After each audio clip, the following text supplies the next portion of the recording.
سو ان جوانوں کا گناہ خداوند کے حضور بہت بڑا تھا، کیونکہ لوگ خداوند کی قربانی سے گھن کرنے لگے تھے۔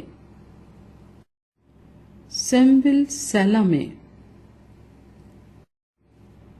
پر سیمویل جو لڑکا تھا کتان کا افود پہنے ہوئے خداوند کے حضور خدمت کرتا تھا، اور اس کی ماں اس کے لیے ایک چھوٹا سا جبہ بنا کر سال بسال لاتی جب وہ اپنے خاوند کے ساتھ سالانہ قربانی چڑھانے آتی تھی۔ اور ایلی نے الکانا اور اس کی بیوی کو دعا دی اور کہا، خداوند تجھ کو اس عورت سے اس قرض کے عوض میں جو خداوند کو دیا گیا نسل دے۔ پھر وہ اپنے گھر گئے،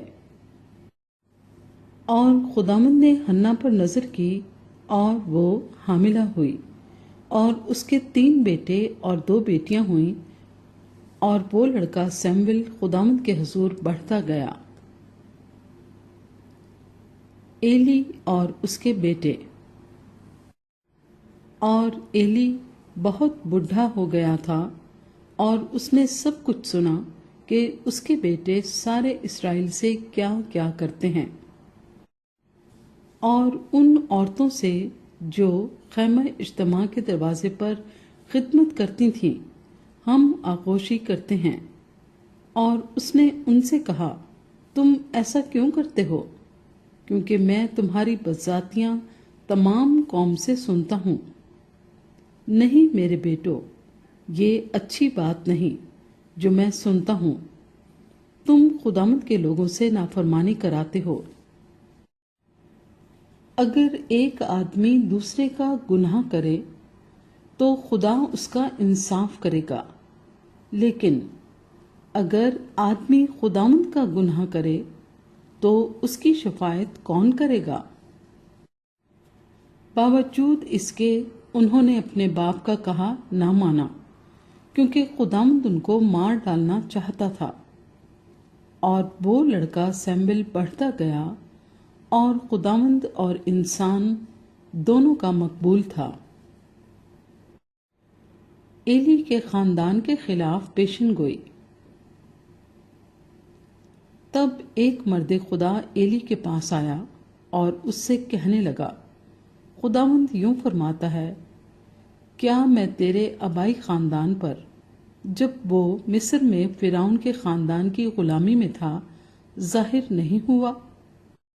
اور کیا میں نے اسے بنی اسرائیل کے سب قبیلوں میں سے چن نہ لیا تاکہ وہ میرا کاہن ہو اور میرے مذبح کے پاس جا کر بخور جلائے اور میرے حضور افود پہنے؟ اور کیا میں نے سب قربانیاں جو بنی اسرائیل آگ سے گزرانتے ہیں تیرے باپ کو نہ دیں؟ پس تم کیوں میرے اس ذبیحے اور ہدیے کو جن کا حکم میں نے اپنے مسکن میں دیا لات مارتے ہو؟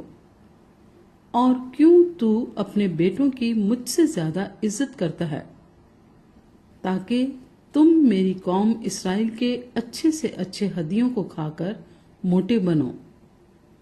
اس لیے خداوند اسرائیل کا خدا فرماتا ہے کہ میں نے تو کہا تھا کہ تیرا گھرانہ اور تیرے باپ کا گھرانہ ہمیشہ میرے حضور چلے گا، پر اب خداوند فرماتا ہے کہ یہ بات مجھ سے دور ہو، کیونکہ وہ جو میری عزت کرتے ہیں میں ان کی عزت کروں گا، پر وہ جو میری تحقیر کرتے ہیں بے قدر ہوں گے۔ دیکھ وہ دن آتے ہیں کہ میں تیرا بازو اور تیرے باپ کے گھرانے کا بازو کاٹ ڈالوں گا کہ تیرے گھر میں کوئی بوڑھا ہونے نہ پائے گا، اور تو میرے مسکن کی مصیبت دیکھے گا، باوجود اس ساری دولت کے جو خدا اسرائیل کو دے گا، اور تیرے گھر میں کبھی کوئی بوڑھا ہونے نہ پائے گا۔ اور تیرے جس آدمی کو میں اپنے مذبح سے کاٹ نہیں ڈالوں گا وہ تیری آنکھوں کو گھلانے اور تیرے دل کو دکھ دینے کے لیے رہے گا، اور تیرے گھر کی سب بڑھتی اپنی بھری جوانی میں مر مٹے گی، اور جو کچھ تیرے دونوں بیٹوں حفنی اور فنحاس پر نازل ہوگا وہی تیرے لیے نشان ٹھہرے گا۔